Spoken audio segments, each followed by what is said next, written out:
The mountain did not crumble quietly. Storms gathered without wind. Lightning struck the same peak repeatedly, not by chance but with rhythm. At its summit stood a stone untouched for ages, smooth and sealed. When it fractured, the sound traveled through valleys and into the unseen realms above. Something had entered the order of existence without permission. The sky reacted first, not in panic, in assessment. The fracture widened under relentless lightning.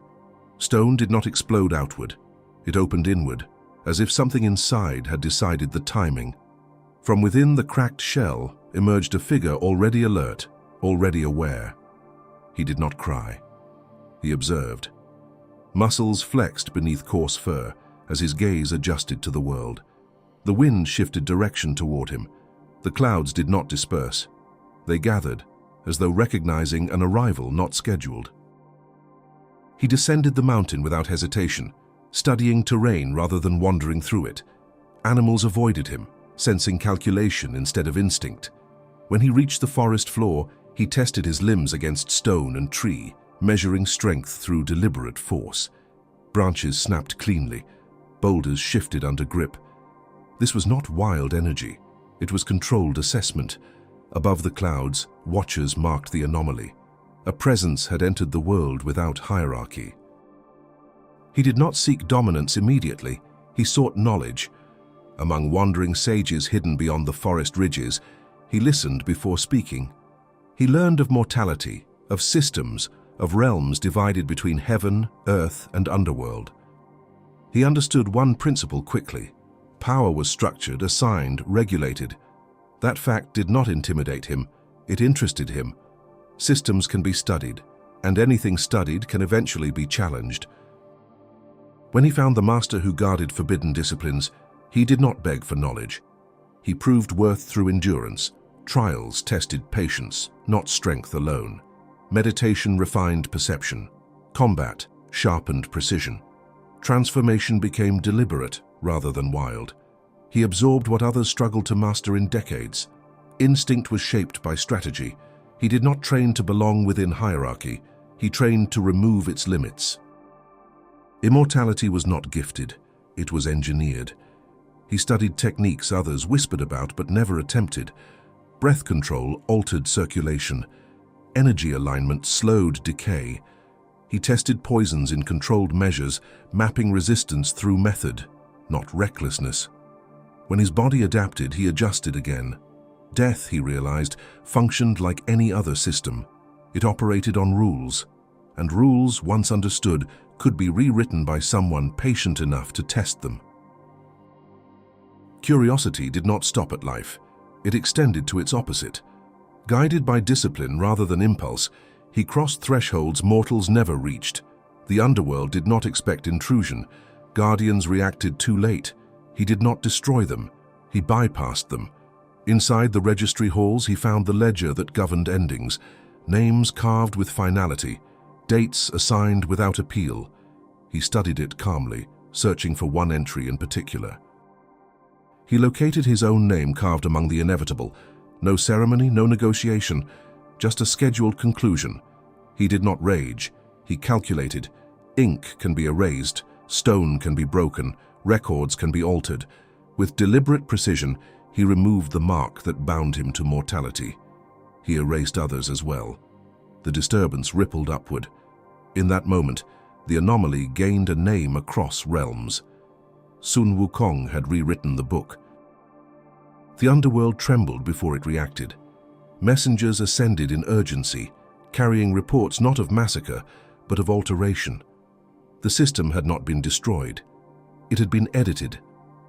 That distinction unsettled the celestial court more than violence would have. Sun Wukong had demonstrated comprehension, not chaos. He had found the mechanism and adjusted it. Authority now faced something more dangerous than rebellion. It faced intelligence unbound by permission. The celestial court chose restraint over retaliation. Summons were issued, formal and composed. Sun Wukong was invited, not seized. Titles were offered before chains. Rank before reprimand. They believed integration would neutralize disruption, assign him a minor post, give him structure, contain potential within bureaucracy. He accepted the ascent to heaven not as submission, but as reconnaissance. Systems reveal more from the inside than from below. He observed the architecture of heaven with the same attention he once gave the forest. Towers aligned by hierarchy, gates guarded by ritual more than readiness. Officials spoke in polished language while concealing insecurity behind protocol. His assigned post was insignificant, designed to diminish without confrontation. He performed it flawlessly, faster than required. Efficiency unsettled them. Compliance, when strategic, can expose weakness more effectively than open defiance. It did not take long for him to understand the insult. The title was decorative, the authority non-existent. He was meant to feel elevated while remaining controlled. Sun Wukong did not protest publicly. He evaluated response options. Open confrontation would justify punishment. Precision humiliation would reveal fragility. When he moved, it was deliberate. He demonstrated power in controlled displays, enough to unsettle generals without granting them a clean reason to strike. When celestial envoys attempted correction, they expected intimidation to succeed where protocol had failed. It did not.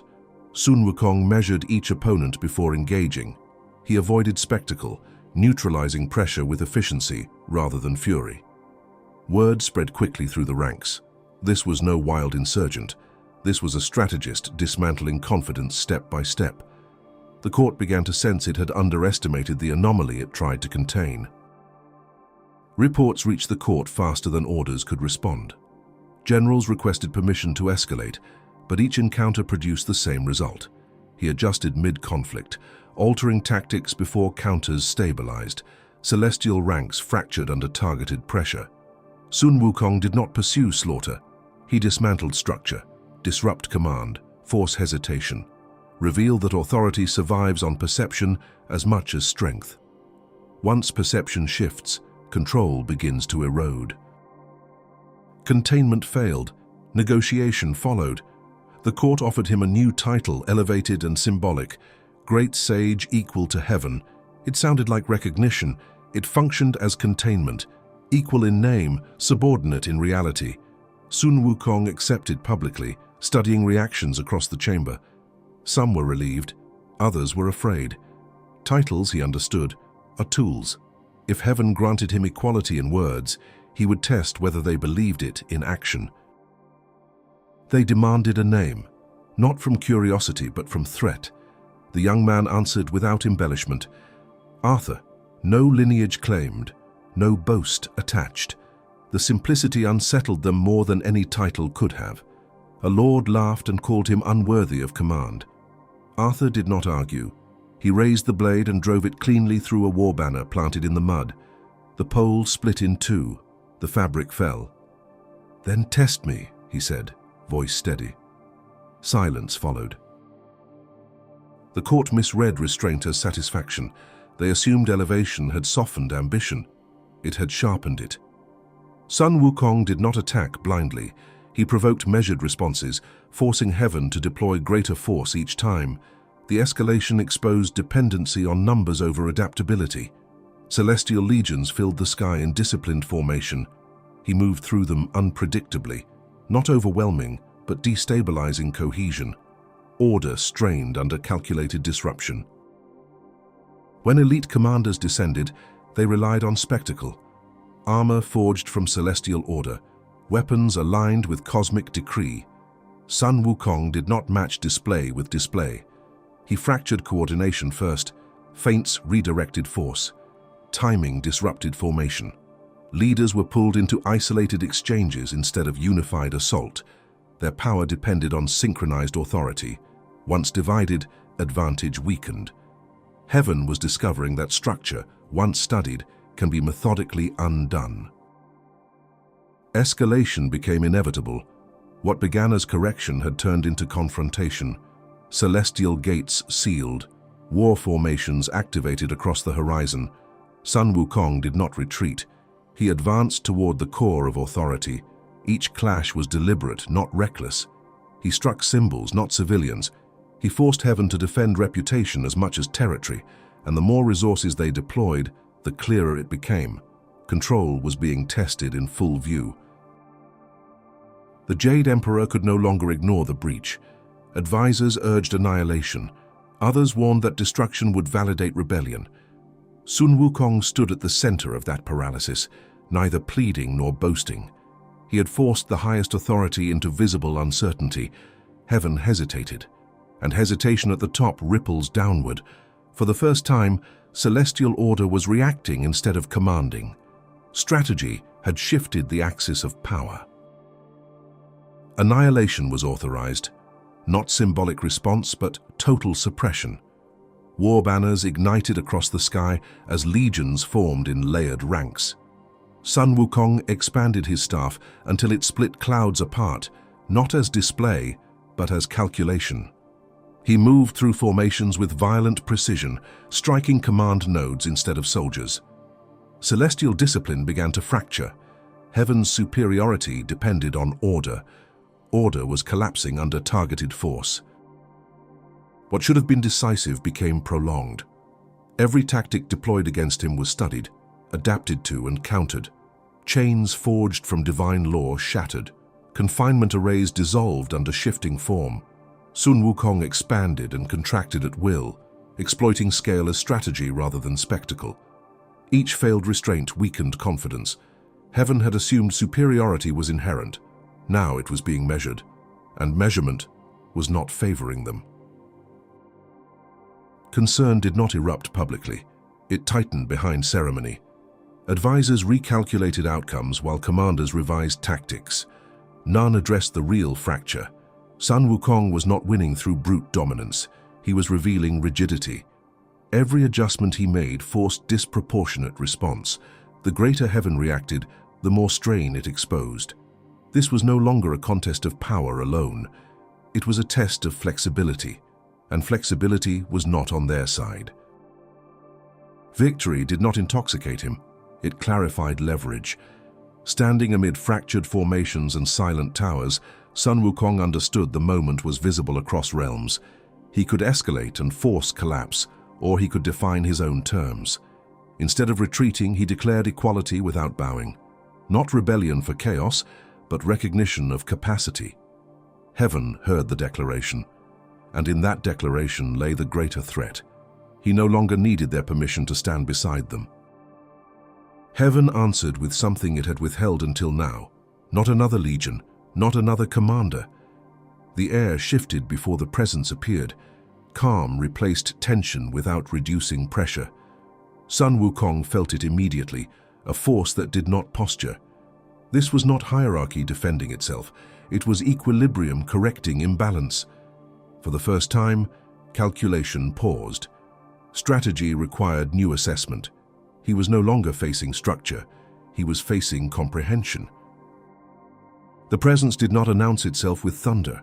It simply existed, and existence adjusted around it.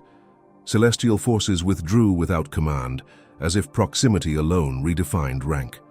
Sun Wukong tightened his grip on the staff, not from fear, but from focus. Power that does not display often conceals depth.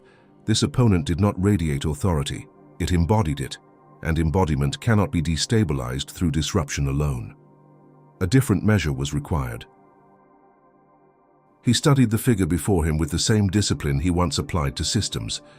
There was no armor, no weapon drawn, no defensive stance, yet space itself seemed aligned in quiet compliance. Sun Wukong did not attack immediately. He circled, probing for reaction. The presence responded only with observation, no urgency, no provocation. The battlefield felt smaller, not because it had shrunk, but because scale had shifted beyond his control. He struck first, not in rage, but in analysis. The staff extended beyond sight, fracturing clouds as it descended with force meant to split mountains. The impact landed.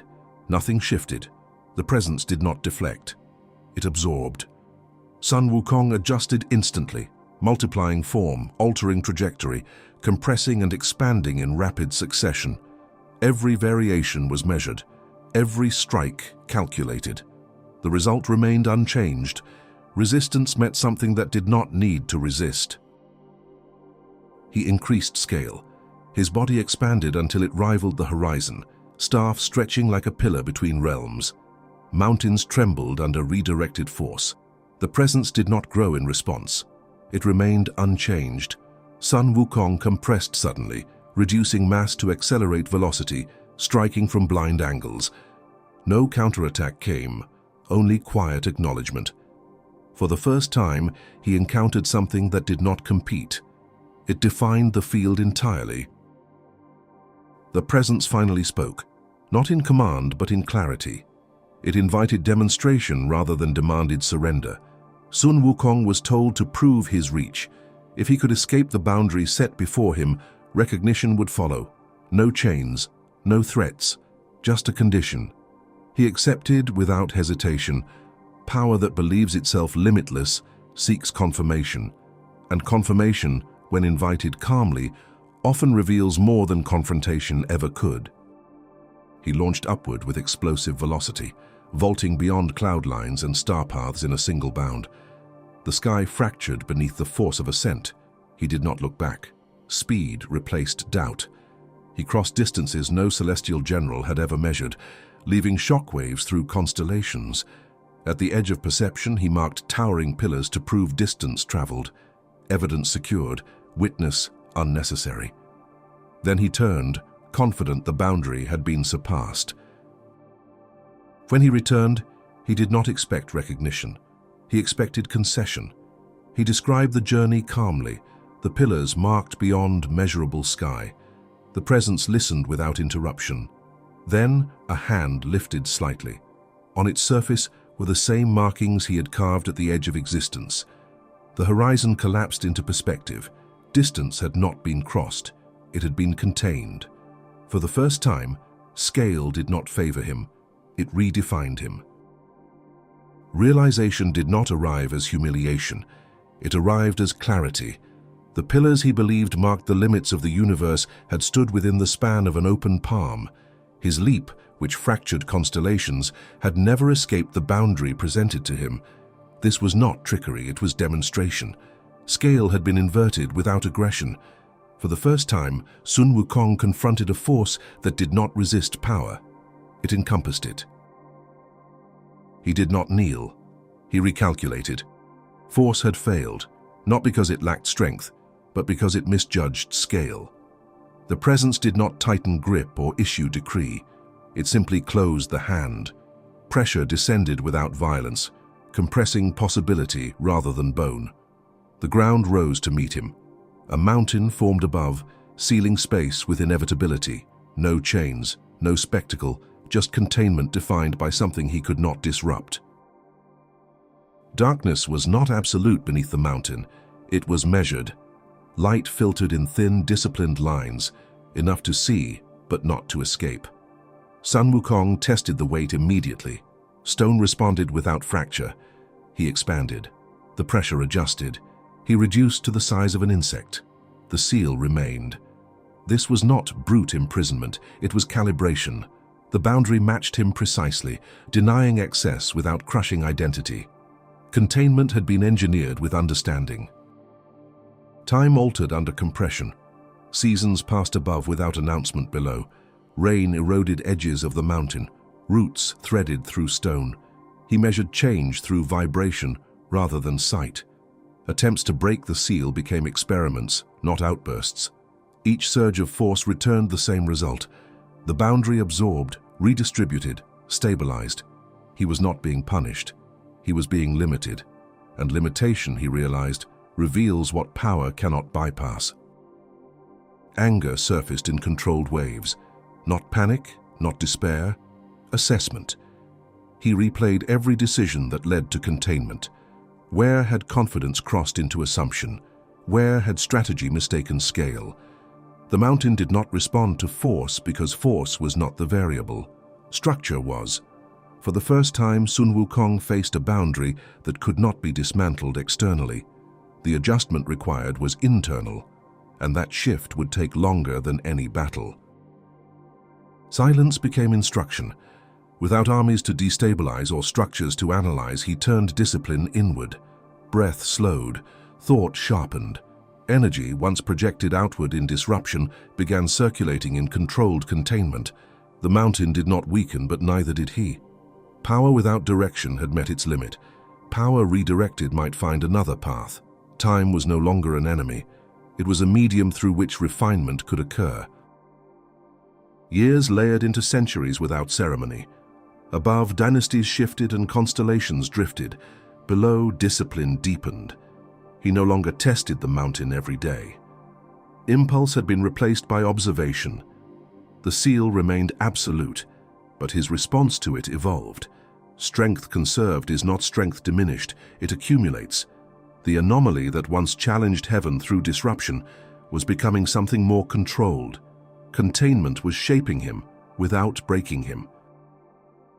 Whispers reached the mountain before footsteps did. A monk traveling west, tasked with retrieving sacred knowledge, carried more than scripture.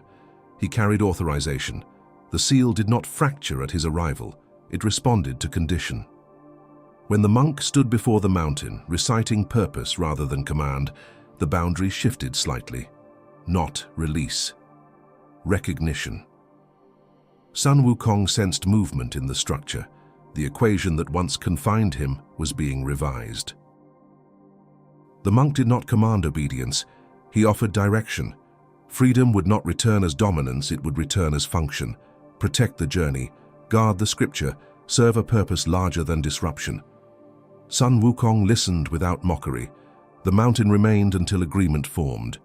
When he accepted the condition, the pressure eased incrementally, not mercy, exchange. Liberation was no longer rebellion. It was alignment with something structured yet voluntary. Stone cracked without explosion. The mountain did not shatter. It parted with measured release. Sun Wukong stepped forward, not as conqueror, but as recalibrated force. The sky above had changed across centuries, yet its structure remained intact. He felt no urge to challenge it immediately. Discipline now filtered impulse. Freedom regained through condition carries weight. This time, he would not test scale for ego. He would test endurance for purpose. The journey west began without ceremony. No celestial fanfare, no declarations across realms. Sun Wukong walked beside the monk, staff grounded rather than raised. Threats emerged quickly, drawn to scripture and vulnerability. He neutralized them with efficiency, not excess. Each confrontation reinforced a shift. Power applied in protection carries different weight than power used in defiance. The anomaly had not diminished. It had been redirected, and redirection changed outcome. Demons tested the road with ambush and illusion, expecting chaos. They met calculation. Sun Wukong responded with controlled force, never exceeding necessity. Transformations were precise, strikes deliberate. The monk watched without comment, recognizing the change.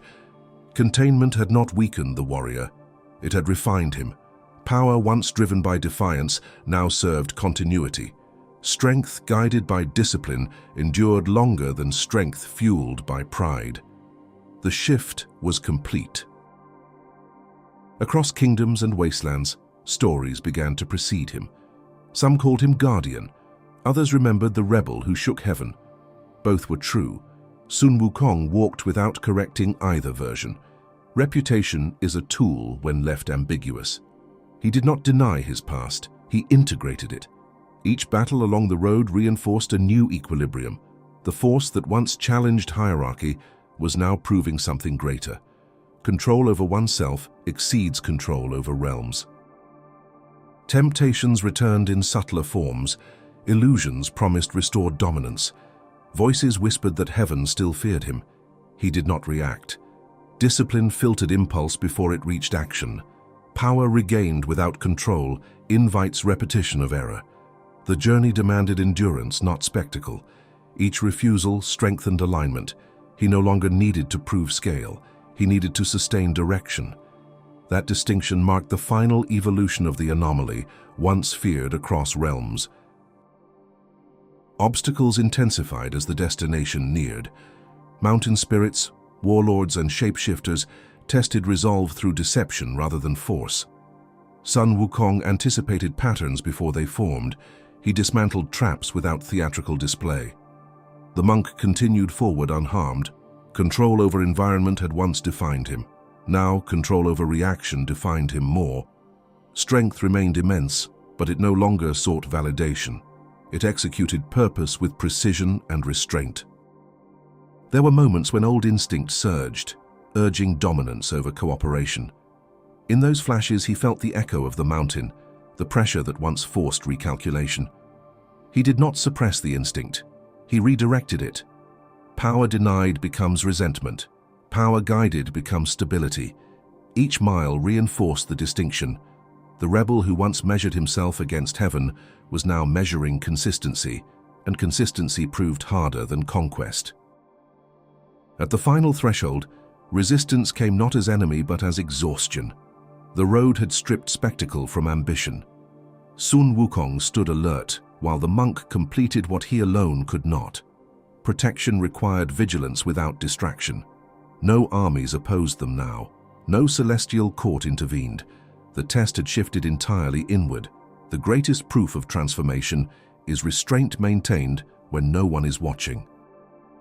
When the scriptures were secured, no thunder split the sky.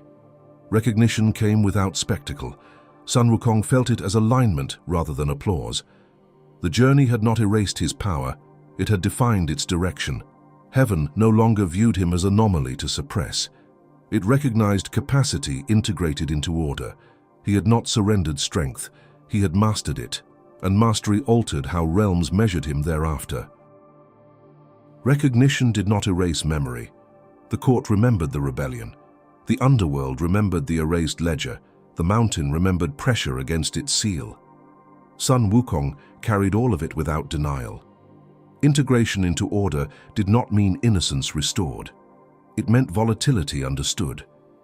The same force that once destabilized heaven now reinforced it. Power had not been reduced. It had been recalibrated into something sustainable. That shift altered balance permanently. Legends began simplifying what had occurred. Some told of a reckless monkey defeated by higher wisdom.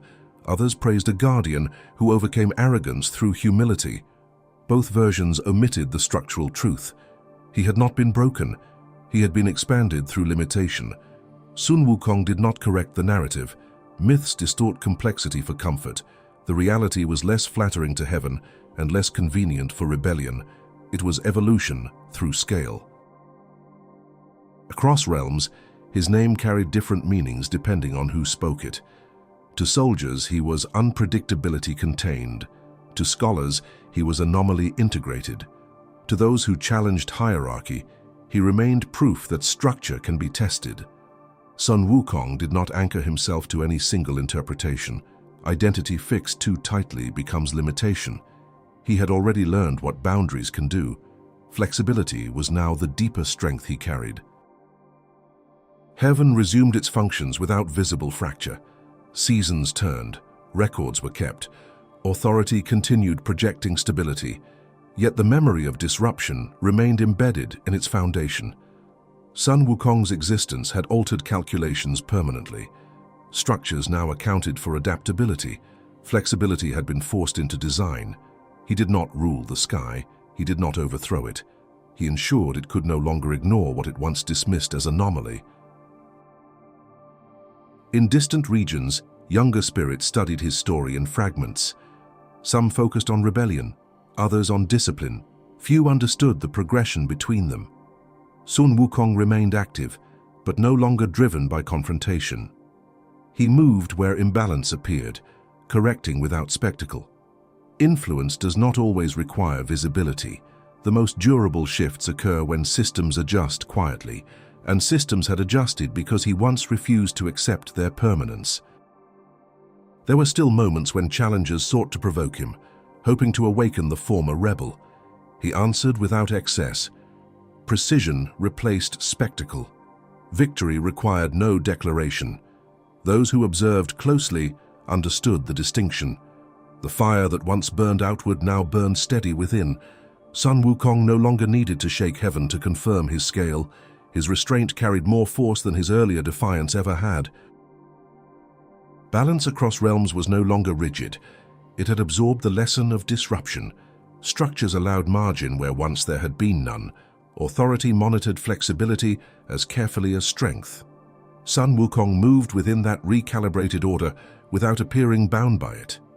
The anomaly had become variable within the equation, and equations that include adaptability endure longer than those that rely only on dominance.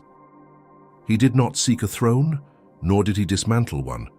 Influence proved more effective than rule. Sun Wukong's presence served as reminder that hierarchy must justify itself continuously. Power without self-awareness invites correction. He embodied that correction without constant confrontation.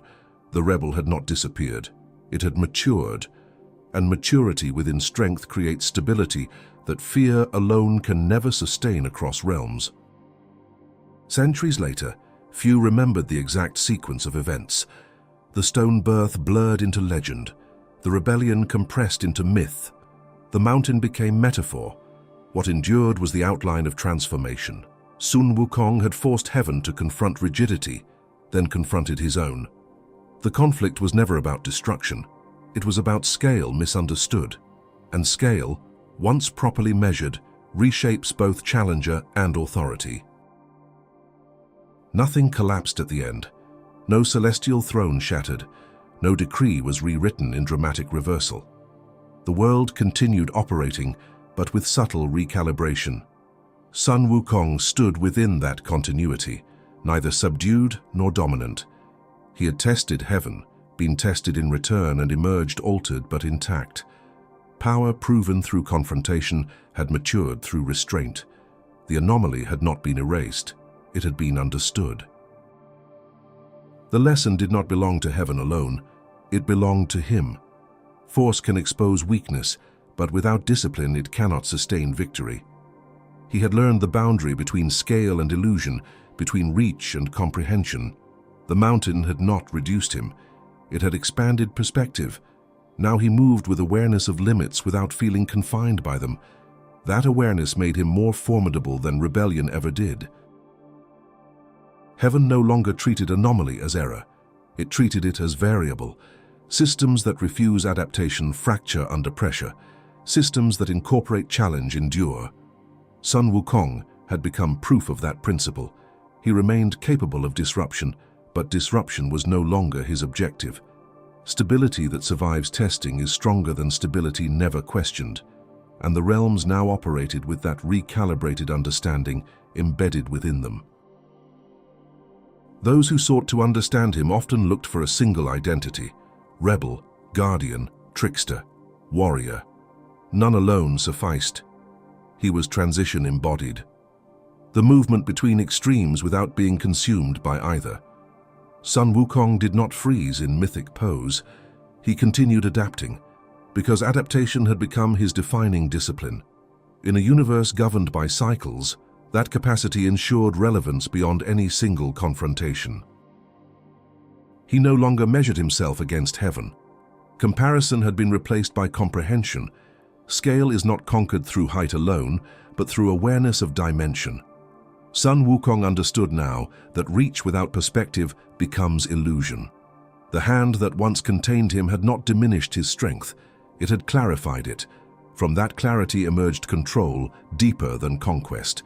And control, once internalized, cannot be imposed from outside. Legends prefer endings that declare triumph or defeat. His story offered neither. There was no final battlefield, no absolute surrender, only equilibrium earned through friction. Sun Wukong had stretched against the limits of existence and discovered that limit was not enemy but teacher. The force that once demanded recognition no longer required it. Presence alone carried weight. And weight, when balanced, sustains more than it destroys. Across realms, order continued with quiet adjustment. No monument marked the shift, yet its effect endured. Sun Wukong moved through cycles without needing to disrupt them. He had tested hierarchy and been tested in return. What survived was not dominance, but equilibrium strengthened by confrontation. The anomaly remained present, not as threat, but as reminder that stability must withstand examination to remain legitimate. He did not erase what he had been. The rebel remained within the guardian, contained but not extinguished. That duality ensured vigilance. Order that forgets its vulnerability grows fragile again. Sun Wukong's existence prevented complacency on both sides. Power must remain aware of scale, and scale must remain aware of boundary. The tension between them no longer required war. It required awareness, sustained over time. Time did not close the account. It diluted it into structure. Sun Wukong's challenge had been absorbed into how realms now functioned, not as warning but as precedent. Systems evolved with margin for anomaly, knowing pressure would return in new forms. He remained within that design, moving without spectacle, correcting imbalance before it hardened. The story no longer needed repetition. Its consequence was permanent, embedded quietly where power and restraint now meet. No final decree declared his transformation complete. No throne confirmed approval. The change had occurred gradually, measured across confrontation, containment, and choice. Sun Wukong did not return to challenge heaven again, not because he could not, but because he no longer needed to. The boundary between scale and arrogance had been defined. That definition endured beyond conflict, and endurance, not victory, became the lasting mark of his legend. Nothing ended with spectacle. The sky remained, the mountain endured, the road west became history. Sun Wukong stood within a universe he had once tried to outscale, now understanding its dimensions without feeling confined by them. Power had not vanished. It had matured. The anomaly that forced heaven to reassess itself remained active, disciplined, and aware. The world functioned. The lesson remained. And he continued, no longer proving, only existing.